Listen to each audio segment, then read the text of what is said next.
ഇന്ന് തന്നെ ഡൗൺലോഡ് ചെയ്യൂ. കാണൂ നിങ്ങളുടെ ഫേവറേറ്റ് ഷോസ്. ആരാ വിളിക്കുന്നേ? ഞാനാ.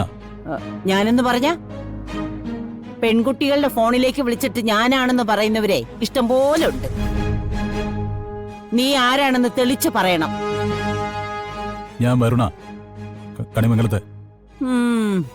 ഓ, എന്താ വിളിച്ചേ? രാധിക എവിടെ? ആ, എന്തിനാ? എനിക്ക് അയാളോടൊന്ന് സംസാരിക്കണം. ആ, അവൾക്ക് നിന്നോട് പ്രത്യേകിച്ച് ഒന്നും സംസാരിക്കാനില്ലാത്തത് കൊണ്ടാ ഫോൺ എന്നെ ഏൽപ്പിച്ചത്. മുത്തച്ഛി വെറുതെ പറയാ, അയാൾ അങ്ങനൊന്നും പറയില്ല. എടാ, ഫോൺ എന്നെ ഏൽപ്പിച്ചു. കണിമംഗലത്ത് നിന്നും വരുൺ വിളിക്കുകയാണെങ്കിൽ മുത്തശ്ശി സംസാരിച്ചാൽ മതി, എനിക്കൊന്നും സംസാരിക്കാനില്ല എന്ന് പറഞ്ഞു. ഞാനത് വിശ്വസിക്കാൻ പോകുന്നില്ല. ആ, നീ വിശ്വസിക്കുകയോ വിശ്വസിക്കാതിരിക്കുകയോ ചെയ്യ്, അത് നിന്റെ ഇഷ്ടം. പക്ഷെ ഒരു കാര്യം ഞാൻ പറയാം, ഇനി മേലിൽ ഈ ഫോണിലേക്ക് വിളിക്കാനോ അവളുടെ കാര്യങ്ങൾ അന്വേഷിക്കാനോ പാടില്ല. ജീവിതം ഒരു കളിയല്ല മോനെ. നിന്റെ ഒപ്പം ജീവിക്കാൻ വേണ്ടി ഒരു പെൺകുട്ടി അവിടെ ഉണ്ട്.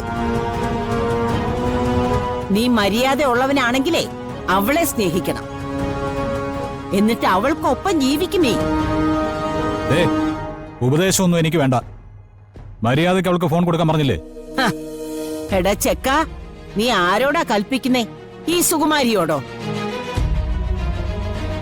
ആറ്റുവാശ്ശേരിയിലെ കണിമംഗലത്തിന്റെ അത്ര പൊന്നും പണമൊന്നും ഇല്ലായിരിക്കും, പക്ഷെ ചങ്കൂറ്റത്തിന് സുകുമാരിക്ക് യാതൊരു കുറവുമില്ല. നേരെ ചൊവ്വേ അല്ല പെൺകുട്ടികളോട് പെരുമാറുന്നതെങ്കിലേ നീ പറഞ്ഞ രാധിക ഉണ്ടല്ലോ, അവളെ കൊണ്ട് ഞാൻ പോലീസ് സ്റ്റേഷനിലോട്ട് പോകും. എന്നിട്ട് അവളെ കൊണ്ടൊരു പരാതി കൊടുപ്പിക്കും. ഇക്കാലത്ത് പെൺപിള്ളേരൊരു പരാതി കൊടുത്താലേ അത് പോലീസുകാരെങ്ങനെയാ കൈകാര്യം ചെയ്യുന്നതെന്ന് അറിയാലോ. ഇടാ, വെറുതെ നാണം കെടാതെ സ്വന്തം തടി നോക്കിക്കോ, അതാ നിനക്ക് നല്ലത്. മുത്തശ്ശി, നിങ്ങൾ എന്തിനാ ശ്രമിക്കുന്നതെന്ന് എനിക്ക് നന്നായിട്ട് അറിയാം. പക്ഷേ നിങ്ങൾ തടഞ്ഞു നിർത്തിക്കൊണ്ടൊന്നും രാധിക എന്നിൽ നിന്നും അടർത്തിയെടുക്കാൻ പറ്റില്ല. ഈ ഒരു ഫോൺ ചിലപ്പോൾ നിങ്ങൾക്ക് പിടിച്ചു വയ്ക്കാൻ പറ്റുമായിരിക്കും, പക്ഷേ ഇത് മാത്രമല്ല വരണ്ട മുമ്പിലുള്ള മാർഗം. അത് ഞാൻ നിങ്ങൾക്ക് ബോധ്യപ്പെടുത്തി തരാം.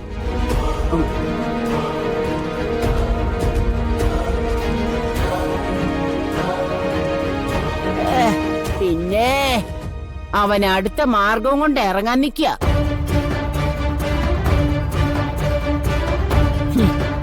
അതിന് നീ ഇനി അവളെ കണ്ടിട്ട് വേണ്ടേ മോനെ? നീ എന്നല്ല, ആരും കാണില്ല. നിങ്ങൾ തമ്മിലുള്ള സ്നേഹം ദേ ഇവിടെ തീർന്നു. ഇനി അതിലൊരു കുരുപ്പുണ്ടായാ പോലും അത് കയ്യോടെ കരിച്ചു കളയാനും ഈ സുകുമാരിക്കറിയാം. കേട്ടോടാ മോനെ.